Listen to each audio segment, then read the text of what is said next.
오늘 말씀의 제목은 예수님을 보았습니까? 입니다. 오늘 말씀에서 예수님께서 두 사람의 제자에게 나타나셨다고 기록하고 있습니다. 그런데 이런 표현을 사용하죠. 예수께서 다른 모양으로 그들에게 나타나시니. 우리가 월요일부터 계속해서 부활에 대해서 말씀을 나누고 있는데, 예수께서 다른 모양으로 그들에게 나타나시니 라는 표현은 예수님이 제자들과 함께 공생애의 삶을 살 때의 그 모습과는 다른 형체의 모습으로 부활된 그 모습으로 나타나셨다 하는 의미의 표현이라고도 생각할 수 있죠. 분명히 그럴 수 있습니다. 그런데 여기서 다른 형체라는 부분은 그러니까 예수님의 모습이 변화됐다, 이 모습의 의미도 분명히 갖고 있지만, 오늘 지금 마가복음에서 사용되고 있는 그 의미 속의 다른 형체라는 것은 제자들이 예수님을 믿지 않았다라는 의미가 보다 더 강조되어 있다라는 것을 알아야 합니다. 왜냐하면 오늘 본문의 바로 앞절 11절 보세요. 그들은 예수께서 살아나셨다는 것과 마리아에게 보이셨다는 것을 듣고도 믿지 아니하리라 그랬잖아요. 근데 오늘 본문 13절 저희가 읽었던 거, 두 사람이 가서 남은 제자들에게 알렸을 때 역시 믿지 않았다고. 그러니까 다른 형체로 오셨어요. 다른 형체로 오셨는데 그분이 다른 형체로 오셨기 때문에 예수님이심을 그들이 몰라봤다라는 의미라기보다, 예수님이 다른 형체로 오셨을지라도 분명히 그분이 예수님이라는 사실을 알 수 있었을 텐데, 늘 동고동락했던 제자들이 왜 예수님이심을 알지 못했는가? 뭘 안 믿었던 거예요? 내가 3일 만에 부활하리라 하셨죠? 예언하셨죠? 그 말씀을 제자들이 믿었다는 말이에요? 안 믿었다는 말이에요? 안 믿었다는 말이에요. 죽었으니까 끝났다. 예수님은 십자가에서 죽으셨어. 불행하게도 우리가 원하지 않았는데도 불구하고 예수님은 스스로 그 십자가에서 죽으셨어. 죽으셨는데 끝났어. 다 끝났어. 이제 예수님은 죽어서 아무런 소망도 없어. 이 상태가 되어 버리니까 예수님이 다시 자기의 곁으로 올 수 있는 거예요? 없는 거예요? 없는 거죠. 이미 전제가 여기 선 거죠. 여러분, 그러니까 어제도 믿음에 대해서 말씀드렸죠. 믿음은 보고 믿는 거예요? 안 보고 믿는 거예요? 안 보고 믿는 거라고 분명히 히브리서에서도 말씀하고 있잖아요. 안 보고 믿는 거예요. 그게 믿음이에요. 보고서 여기 컵이 있다. 아, 컵이 있네. 나 믿어. 이건 믿음이 아니라고요. 없어. 근데 여기 컵을 둘 것이야 라고 예수님이 말씀하셨다면 그 말씀을 근거로 믿는 것이 믿음이라고요. 네? 그게 믿음이라고요. 그러니까 조금 더 확대시켜서 얘기한다면 30배, 60배, 100배의 결실이 있겠다고 말씀하셨죠. 여러분, 우리가 헌금을 드릴 때 10원을 드리면서, 예를 들어 10원을 하나님 앞에 헌금을 드린다고 가정해 보죠. 10원을 드리면서 10원에 30배가 얼마요? 10원에 60배가 얼마요? 10원에 100배가 얼마이니까 30배든지 60배든지 100배든지 그 셋 중에 하나 우리에게 복의 복으로 갚아주실 거야. 이러고 드리는 헌금이 하나님이 받으시는, 기뻐 받으시는 헌금이 될 수 있겠습니까?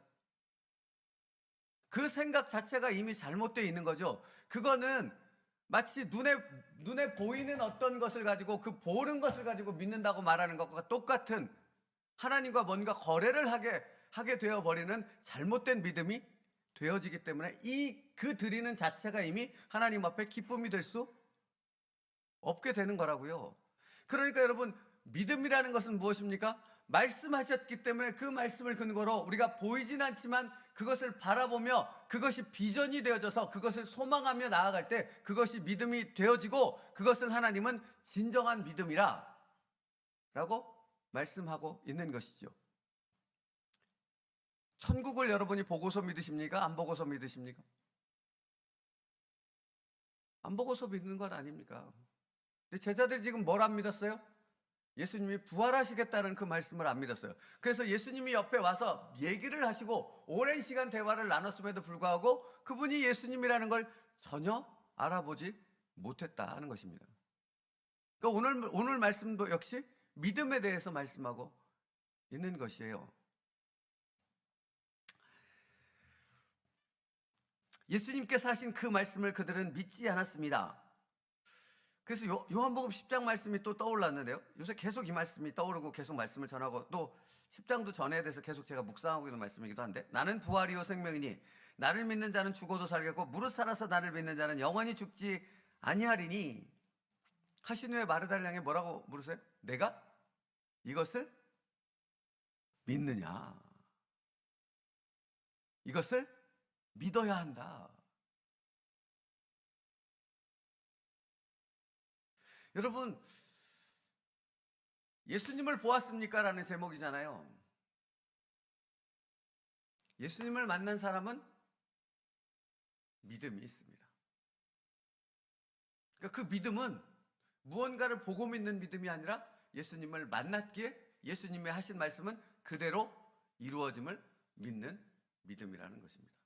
우리는 그 믿음으로 사는 사람들입니다. 그래서 그리스도인입니다. 그리스도인은 뭐 하는 사람이에요? 예수님이 하신 말씀을 그대로 이루어질 것을 믿고 그 말씀을 붙잡고 자신의 전 인생을 거는 사람들이 그리스도인입니다. 우리가 그리스도인입니다. 그러므로 여러분, 오늘도 보고 믿는 자가 되지 말고 예수님이 말씀하셨기에 그 말씀을 의지하여 믿음의 한 걸음 한 걸음을 걸어갈 수 있는 진정한 그리스도인의 삶이 여러분에게 있기를 축복합니다. 이게 전혀 다른 삶이라고요. 챔버스 목사님이 구원을 받은 것과 주님을 보는 것은 다릅니다. 주님을 보지 못한 많은 사람들이 하나님의 은혜에 참여하기도 합니다. 오늘 말씀의 시작이에요. 주님을 보지 못한 많은 사람들이 하나님의 은혜에 참여하기도 한대요. 그러니까 이 말이 무슨 말인 줄 아세요? 무늬만 그리스도인으로 살아가는 수없이 많은 사람들이 있습니다. 이 말이라고요. 그러면 그들에게 무늬만 그리스도인인 그들에게는 믿음이 있습니까? 없습니까? 없다고요. 반드시 자신들의 믿음이 없음에 그것을 깨닫게 되어지는 그 일이 그의 삶 속에서 일어난다고요. 그 다음에 챔버스이 뭐라고 말하냐면, 주님을 보지 못한 많은 사람들이 하나님의 은혜에 참여하기도 합니다. 그러나 예수님을 만나본 사람은 반드시 뭐예요? 변화한다고요. 삶이 변화하고 인격이 변화되고 그의 말이 변화되고 모든 것이 변화될 뿐만 아니라 무엇이 변화됩니까? 이전에는 믿음이라는 것과 무관하게 살았던 삶이라면 이제 예수님을 만난 사람은 믿음이 생명이 되고 믿음이 전부가 되어져서 그 믿음 안에서 살아가는 사람이 되어진다고요. 그러니까 선포가 뭡니까? 믿음으로 선포하라 그러잖아요. 나는 할 수 없어요. 근데 할 수 있습니다라고 선포하는 건 나를 믿는 거예요? 예수님을 믿는 거예요? 예수님을 믿고 선포하는 건 아닙니까? 나는 여전히 할 수 없지만 나를 구원하신 그 주님은, 나를 위해 십자가에서 죽으신 주님은 내가 지금 선포하는 이 선포대로 나를 이끌어 가실 나의 구원자요, 나의 전능자요, 나의 방패 되시는, 피난처 되시는 주님을 나는 믿습니다 하고 걸어가는 것입니다. 그러고 순종하는 것입니다. 그러니까 순종은 거기서부터 나온다고요. 순종은 믿음에서부터 나온다고요.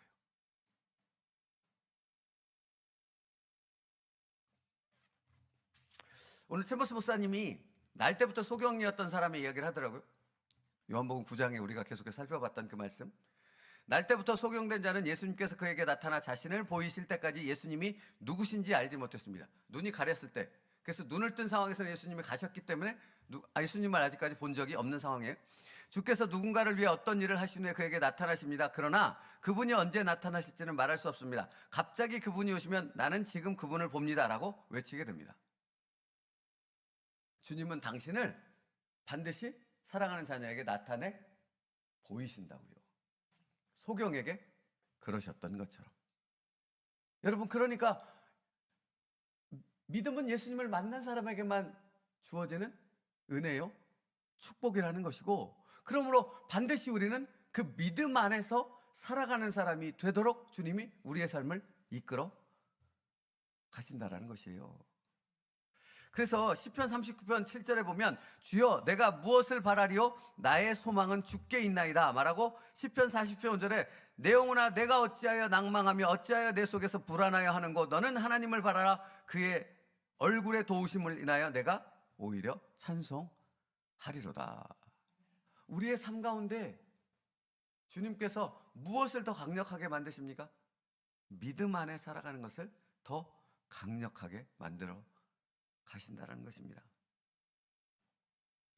그래서 챔버스 목사님의 표현을 보면 이렇게 말씀하시더라고요. 예수님을 만나 그분이 어떤 분이신지를 아는 것과 주님께 대해 우리를 위해 이루신 것을 아는 것은 차이가 있습니다. 만일 당신이 주님께서 당신을 위해 이루신 일만 안다면 당신은 하나님을 충분히 안 것이 아닙니다. 그러나 당신이 예수님의 모습을 그대로 보았다면 삶 속에서 어떠한 경험을 하더라도 당신은 보이지 않는 그분을 보는 것 같이 하며 인내할 것입니다. 그러니까 믿음은 인내예요. 믿음은 끝까지 견디며 끝까지 그 승리의 삶을 살아가는 것이 믿음입니다. 그러니까 믿음이라는 것은 가만히 생각해 보면 할 수 있는 것을 하는 것이 믿음이 아닌 거고 내가 할 수 없는 것을 하는 것이 믿음입니다. 내 안에서 내가 할 수 없는 일을 예수님께서 이루시는 것을 보는 것이 믿음이라고요. 그리고 예수님을 만난 사람은 반드시 그러한 삶이 뒤따르게 되어 있다고요.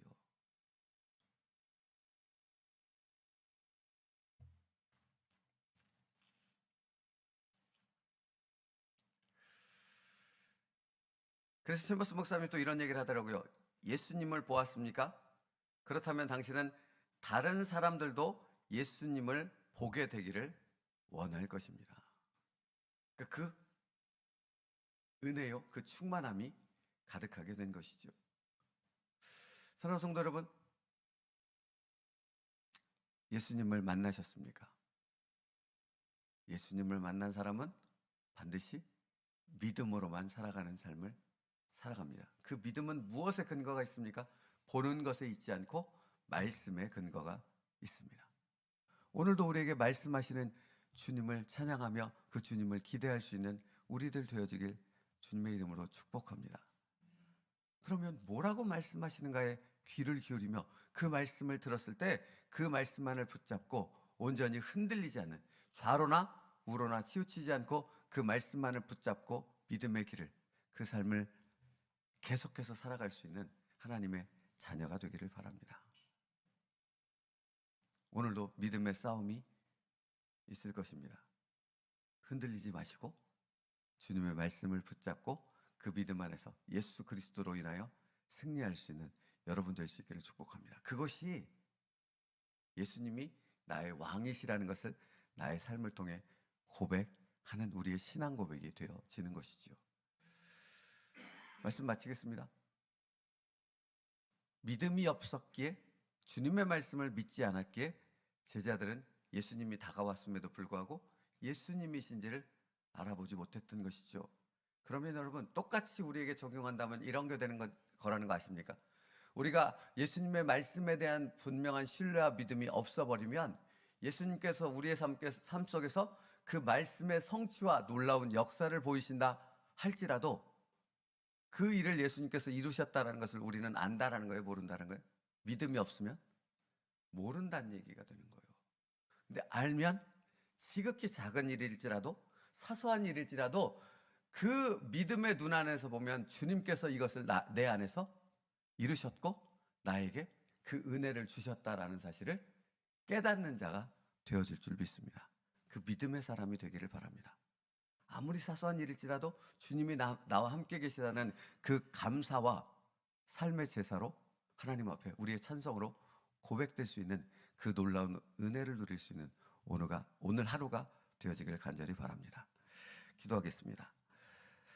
살아계신 하나님 감사합니다. 오늘도 말씀 안에서 믿음이라는 것을 다시 생각하게 하셨는데, 아버지 하나님, 예수 그리스도의 말씀을 믿음으로 받게 하시고 그 말씀 안에서 믿음의 소망을 가지고 살아가는 자들 되게 하여 주심으로 우리의 삶 속에서 여전히 우리와 동행하시며 우리를 인도하시는 그 예수 그리스도를 더 깊이 알아가는, 그 예수 그리스도를 날마다 만날 수 있는 그 은혜 안에 사는 저희들 되도록 인도하시고 축복하여 주시옵소서. 오늘도 말씀하시는 그 주님께 귀를 기울이게 하여 주시옵고, 그 말씀을 붙잡고 아직 눈에 보이지 않는 것이지만 말씀 안에서 온전히 순종의 결단으로 나아갈 수 있는 저희들 되게 하여 주시옵소서. 예수님의 이름으로 기도 올리옵나이다. 아멘.